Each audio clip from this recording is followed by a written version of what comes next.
Hello guys, आप सब कैसे हैं। आशा करता सब ठीक हो। आज का कहानी है सोमवती अमावस्या व्रत की कथा।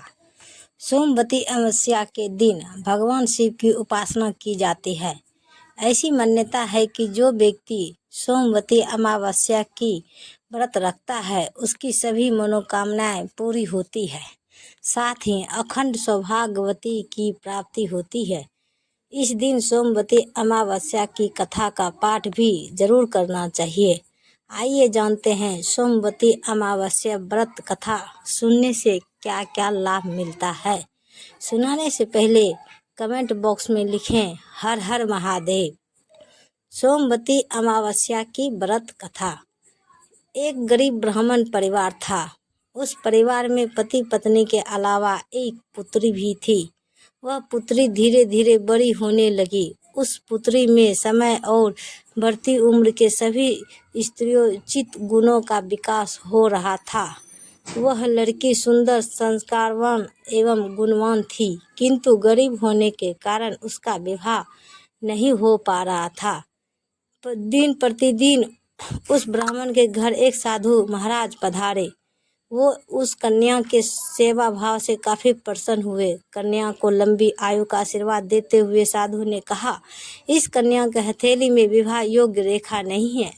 तब ब्राह्मण दंपति ने साधु से उपाय पूछा कि कन्या ऐसा क्या करे कि उसके हाथ में विवाह योग्य बन जाए। साधु ने कुछ देर विचार करने के बाद अपनी अंतर्दृष्टि से ध्यान करके बताया कि कुछ दूरी पर एक गांव में सोना नाम की एक धोबिन जाति की एक महिला ने बेटे और बहू के साथ रहती है, जो बहुत ही आचार विचार और संस्कार संपन्न तथा पति परायण है।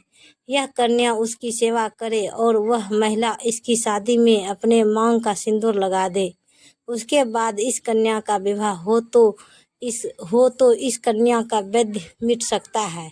साधु ने यह भी बताया कि वह महिला कहीं आती जाती नहीं है।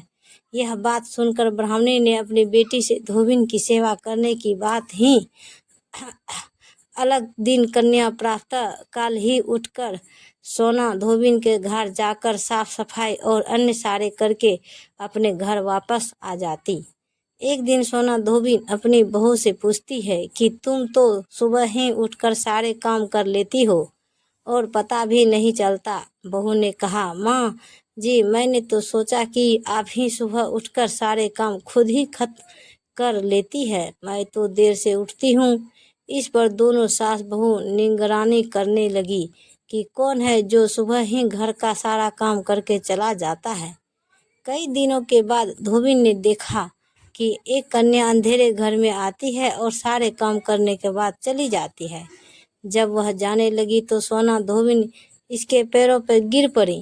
पूछने लगी कि आप कौन हो और इस तरह छुपकर मेरे घर की चाकरी क्यों करती हो। तब कन्या ने साधु द्वारा कही गई सारी बात बताई। सोना धोबिन पति परायण थी, उसमें तेज था, वह तैयार हो गई। सोना धोबिन के पति थोड़ा अस्वस्थ थे। उसने अपनी बहू से अपने लौट आने तक घर पर ही रहने को कहा।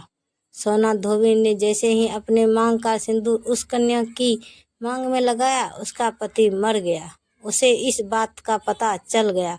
वह घर से निराजल ही चली थी। यह सोचकर कि रास्ते में कहीं पीपल का पेड़ मिलेगा तो उसे भवरी देकर और उसकी परिक्रमा करके ही जल ग्रहण करेगी। उस दिन सोमवती अमावस्या थी। ब्राह्मण के घर मिले पुए पकवान की जगह उसने ईंट के टुकड़ों से 108 बार भवरी देकर 108 बार पीपल के पेड़ की परिक्रमा की और उसके बाद जल ग्रहण किया। ऐसा करते ही उसके पति की मुर्दा शरीर में वापस जान आ गई। धोबिन का पति वापस जीवित हो उठा। हर हर महादेव। ऐसे ही वीडियो देखने के लिए हमारे चैनल को सब्सक्राइब करें और वीडियो को लाइक ज़रूर करें। धन्यवाद। तो गाइज, मिलते हैं अगले वीडियो के साथ। तब तक बाय बाय गाइज।